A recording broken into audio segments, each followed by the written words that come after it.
बिहार सरकार ने बिहार वासियों को 125 यूनिट बिजली फ्री देने का घोषणा किया है। इसके विषय में आज के इस वीडियो में डिटेल में जानेंगे कि इसका फायदा कैसे मिलेगा और सरकार ने महिलाओं को कब से 2500 रुपए देने का वादा किया है। साथ ही जानेंगे कि राशन कार्ड धारी को 1000 रुपए कब से आएंगे खाते में। साथ ही बिहार के हर छोटी बड़ी खबरों को भी जानेंगे। तो चैनल पर पहली बार आए हैं तो वीडियो को लाइक करके चैनल को सब्सक्राइब जरूर कर दें। एलपीजी गैस सिलेंडर वालों की हो गई बल्ले बल्ले। एलपीजी गैस सिलेंडर द्वारा 1100 रुपए में नहीं बल्कि 524 रुपए में मिल रहा है। अब आप सभी लोग घर बैठे इस एलपीजी गैस सिलेंडर का लाभ ले सकते हैं। बिहार सरकार ने राज्य के सभी बिजली उपभोक्ताओं को बड़ी राहत देते हुए 125 यूनिट मुफ्त बिजली देने का ऐलान किया है। यह 125 यूनिट मुफ्त बिजली योजना का लाभ बिहार के सभी जिलों के शहरी और ग्रामीण क्षेत्रों के घरेलू उपभोक्ताओं को सीधे मिलेगा। इसका मतलब यह है कि अगर आपकी मासिक बिजली खपत 125 यूनिट या उससे कम है तो आपको उस खपत का कोई पैसा नहीं देना होगा। हालांकि यदि कोई उपभोक्ता 125 यूनिट से अधिक बिजली की खपत करता है तो उसे अतिरिक्त खपत की गई बिजली का ही शुल्क चुकाना होगा। भारत में विधवा महिलाओं की स्थिति को सशक्त व सुरक्षित बनाने के लिए केंद्र और राज्य सरकारें समय समय पर विशेष योजनाएं लाती रही हैं।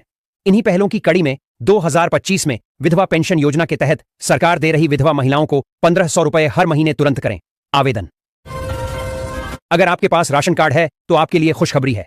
केंद्र सरकार ने देश के करोड़ों गरीब और मध्यम वर्गीय परिवारों को राहत देने के लिए राशन कार्ड योजना 2025 की शुरुआत कर दी है। इस योजना के तहत पात्र परिवारों को हर महीने 1000 रुपए दिए जाएंगे की आर्थिक सहायता दी जाएगी जो सीधे उनके बैंक खातों में ट्रांसफर होगी। देश के कई राज्यों में पेट्रोल और डीजल के दामों में भारी गिरावट देखने को मिल रहा है। बिहार में भी जल्द ही लागू होगा यह नियम और सस्ता हो जाएगा पेट्रोल और डीजल। राशन कार्ड धारकों के लिए बड़ी खुशखबरी, अब केवल गेहूं ही नहीं मिलेंगे 5 बड़े फायदे। इन नियमों के अनुसार मुफ्त अनाज का लाभ केवल गरीब और जरूरतमंदों लोगों को ही मिलेगा जो इसके लाभार्थी हैं। इसके लिए भारत सरकार के द्वारा गेहूं, चावल, बाजार और नमक आदि दी जाएगी है। बिहार के सुपौल में आंगनबाड़ी केंद्रों की मॉनिटरिंग को बहाल। महिला पर्यवेक्षिकाओं से रिश्वत लेने के आरोप में आईसीडीएस डीपीओ एवं एक विभागीय ऑपरेटर को गुरुवार को कार्यालय में ही रंगे हाथ पकड़ा गया। यह कार्रवाई डीएम सावन कुमार ने की। करीब 2.5 घंटे तक कलेक्ट्रेट परिसर स्थित आईसीडीएस कार्यालय में चली इस छापेमारी के बाद आईसीडीएस डीपीओ शोभा सिन्हा और विभागीय ऑपरेटर चंदन कुमार को पुलिस ने हिरासत में ले लिया। बिहार के बाद देश के बाकी राज्यों में भी मतदाताओं का विशेष गहन पुनरीक्षण होगा। पश्चिम बंगाल का नंबर तो आने ही वाला है। बवाल है कि महज 30 दिनों में यह कैसे संभव हो सकता है, लेकिन जवाब चौंकाने वाला है। सवाल उठाने वाले भी चौंक गए।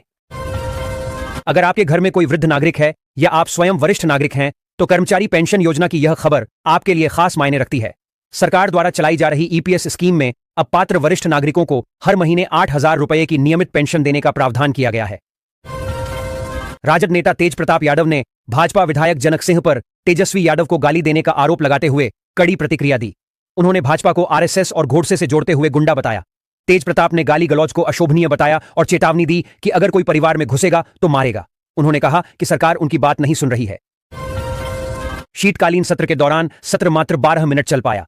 इस दौरान सदन के अंदर जमकर बवाल हुआ। इस संबंध में विपक्ष ने आरोप लगाया कि भाजपा के दोनों नेताओं ने सदन के अंदर तेजस्वी यादव पर अपशब्द कहते हुए उनको जान से मारने की कोशिश की। अगर आप चाहते हैं कि किसान सम्मान निधि का पैसा आपके खाते में बिना रुकावट पहुंचे तो सभी दस्तावेज और प्रक्रिया पहले से पूरी करना जरूरी, नहीं तो आपकी पीएम किसान सम्मान निधि योजना की अगली किस्त अटक सकती है। गया जिले में खाना देने को लेकर हुए विवाद के बाद ससुर ने बहू की दोनों आंखें फोड़ दी। महिला को गंभीर हालत में अस्पताल में भर्ती कराया गया है। वहीं आरोपी ससुर फरार है। पुलिस उसकी तलाश में पुलिस छापेमारी कर रही है। बिहार सरकार की उद्यमी योजनाओं ने युवाओं को आत्मनिर्भर बनाया है। मुंगेर के अभिमन्यु कुमार ने मुख्यमंत्री उद्यमी योजना से आटा, सत्तू और बेसन का प्लांट शुरू किया। उन्हें 10 लाख रुपए की सहायता मिली जिससे वे कई लोगों को रोजगार दे रहे हैं। प्रिंस कुमार ने आइसक्रीम इकाई, गौतम ने रेडीमेड वस्त्र निर्माण, सुनील ने बेकरी और आशीष ने नोटबुक निर्माण शुरू किया। बगहा में इन दिनों खाद की किल्लत ने किसानों की चिंता बढ़ा दी है। रोपनी का समय सिर पर है और ऐसे में खाद न मिलने से नाराज किसानों का गुस्सा को फूट पड़ा। किसानों ने यूपी बिहार को जोड़ने वाली NH 727 पर पटखौली के पास सड़क को पूरी तरह जाम कर दिया। बिहार के मुजफ्फरपुर रेलवे स्टेशन पर गुरुवार को एक फर्जी टीटी पकड़ा गया। आरोपी की पहचान 35 वर्षीय रविंद्र कुमार के रूप में हुई है। वह उत्तर प्रदेश के देवरिया का रहने वाला है। गुरुवार सुबह लगभग 8 बजे वह train number 11123 Gwalior Barauni express के S1 कोच में यात्रियों के टिकट चेक कर रहा था। इसी जांच टीम ने उसे धर लिया। पूछताछ में सामने आया कि वह खुद को रेलवे कर्मचारी बताकर यात्रियों से अवैध वसूली कर रहा था। बिहार शिक्षा विभाग ने राज्य के विभिन्न जिलों के 12,754 शिक्षकों को पारस्परिक तबादला म्यूचुअल ट्रांसफर कर दिया है। समान कोटि के शिक्षक एक दूसरे की जगह स्थानांतरित किए गए हैं। गुरुवार से ई शिक्षा कोष पोर्टल पर तबादला के बाद शिक्षकों के नाम दिखने लगे हैं। एक दूसरे की जगह तबादला किए गए शिक्षकों में प्राथमिक से लेकर उच्च माध्यमिक टीचर शामिल हैं। शिक्षा विभाग ने कहा कि शिक्षकों के हित में यह ऐतिहासिक पहल है। बिहार के अररिया जिले से एक बड़ी खबर आ रही है। नेपाल से सटे जोगबनी के रेलवे स्टेशन से दक्षिण भारत के लिए ट्रेन सेवा को मंजूरी मिली है। वर्षों से दक्षिण भारत के लिए ट्रेन की मांग की जा रही थी। इसके लिए स्थानीय सांसद प्रयास कर रहे थे। लोकसभा में भी इसे लेकर सवाल किया गया था। अब इस ट्रेन सेवा को मंजूरी मिल गई है। दानापुर रेल मंडल के छोटे स्टेशनों को पटना जंक्शन की तरह आधुनिक बनाया जाएगा। यहां इलेक्ट्रॉनिक डिस्प्ले बोर्ड और कोच गाइडेंस सिस्टम लगेंगे। बिहिया, रघुनाथपुर समेत कई स्टेशनों को इस परियोजना में शामिल किया गया है, जिसके लिए 5 करोड़ का बजट आवंटित हुआ है। प्रवेश द्वार और प्लेटफॉर्म पर डिस्प्ले बोर्ड लगाए जाएंगे जो ट्रेनों की जानकारी देंगे, जिससे यात्रियों को सुविधा होगी।